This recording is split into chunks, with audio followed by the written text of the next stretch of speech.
Olá, turminha! Sejam bem-vindos a mais uma aula da professora Flávia Barreto. E hoje, na nossa aula de História, do livro Mais Pai que o Caderno do Aluno, nós iremos estudar sobre povos indígenas no Brasil. Aula 2. A chegada dos portugueses ao Brasil é chamada de descobrimento. Antes deles, porém, cerca de 5 milhões de indígenas moravam aqui.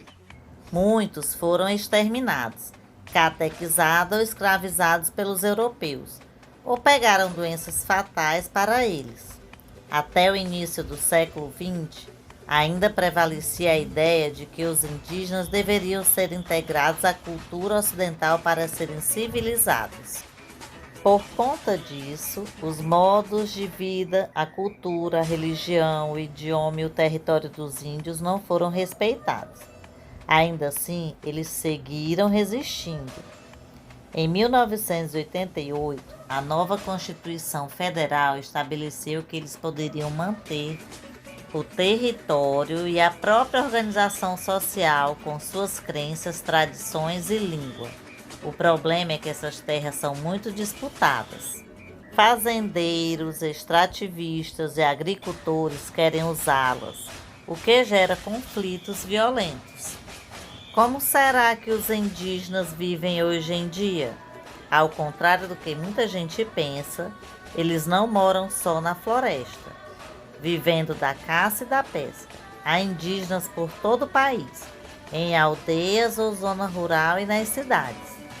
A cultura indígena está presente em nossa língua, tradições, músicas, alimentação, por toda parte. O legado do povo indígena é muito rico e é uma das matrizes formadoras da cultura brasileira. E você, conhece algum indígena? E indígena youtuber?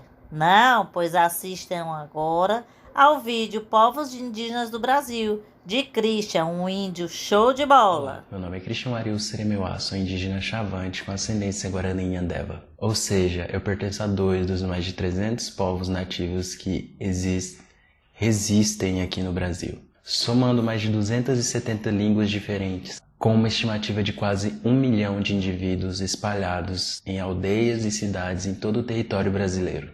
E se falar que não existe indígena no Brasil, tá mentindo.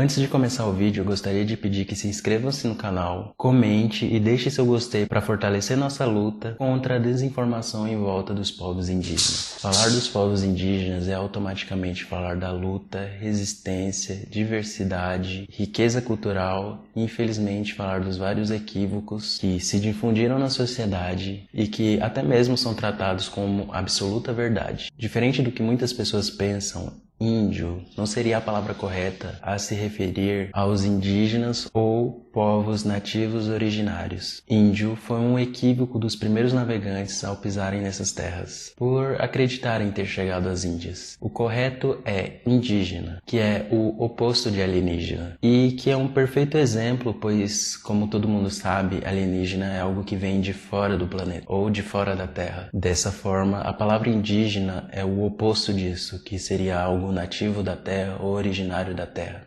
mas que é algo corriqueiro até mesmo dentro dos indígenas e não indígenas denominarem índio, pois, como eu já disse, é algo que vem de muito tempo. Outro equívoco que até mesmo eu errava era da maneira correta que deveria ser nomeados os grupos indígenas. Tribo, por exemplo, é incorreto. É ultrapassado e é uma denominação europeia criada para hierarquizar os diferentes povos, do selvagem ao bárbaro e, por fim, ao civilizado. O que é um erro, pois povos, diferentemente disso, não são superiores ou inferiores, apenas têm costumes, tradições e organizações sociais e políticas distintas. Outros termos que são melhores para se referir a nós, no lugar de tribo, é povos, nações. E se fosse referir ao território que a gente mora, comunidade, aldeia ou mesmo perguntar a denominação na língua originária do povo que você está mencionando. Os Guarani, por exemplo, utilizam o tecoá. O mais adequado é nos chamar de povos originários ou povos indígenas, porque abrange mais toda a riqueza e diversidade étnico-cultural.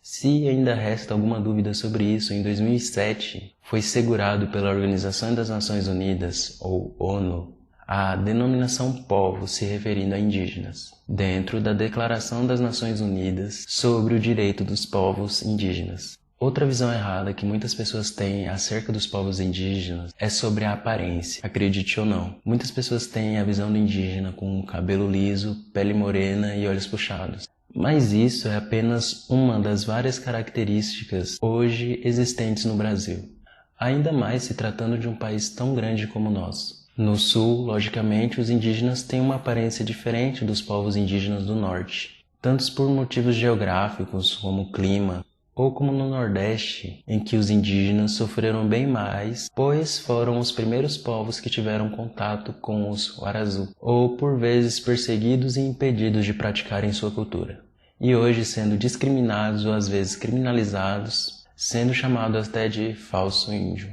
por não parecer mais com o estereótipo de indígena. Mas esses povos vêm de um processo de luta, reafirmando suas identidades e revivendo suas culturas. Um grande exemplo que vem dando muito certo são os Pataxó, que lutam diariamente para reconquistar suas origens e práticas culturais, que até então foram perdidas no tempo. Temos indígenas com diversos traços físicos: alto, baixo, magro, gordo, loiro, moreno, cabelo enrolado, liso, pele clara ou escura. Nosso país é extremamente diverso. É de se esperar que os indígenas também apresentem características físicas distintas, tanto levando em conta a localização, como também a tal da miscigenação, forçada ou não. Ou seja, não existe um padrão indígena. O que importa é que não percamos nossas origens culturais. Nós não deixamos de ser indígenas ou menos indígena por não estarmos dentro desse estereótipo de índio, que foi criado por não indígenas. Macuxi, Caiapó, Chacriabá, Bororo, Guarani, Chavante, Guajajara, Machacali, Pataxó, Potiguara, Terena, Caigangue, Tapirapé, Tupinambá e muitos outros povos são apenas algumas das muitas que resistem aqui nesse país e que são totalmente diferentes uma das outras em línguas, pinturas, rituais, cantos, artesanato e geograficamente espalhados em várias regiões brasileiras. E não é só no Amazonas ou Mato Grosso, mas também no litoral do Brasil e em capitais brasileiras, cada um com suas características bem distintas, mas todos com o mesmo sentimento, de manter a cultura, de demarcar suas terras e ter a oportunidade de conseguir passar toda essa riqueza para seus filhos e de seus filhos para seus netos, para que assim continue sendo durante muito e muito tempo os povos indígenas do Brasil. Após essa leitura belíssima sobre a vida, cultura e tradições dos nossos índios, realizem as atividades de vocês, mandem fotos e vídeo para registrar a frequência. Não se esqueçam, se inscrevam no meu canal.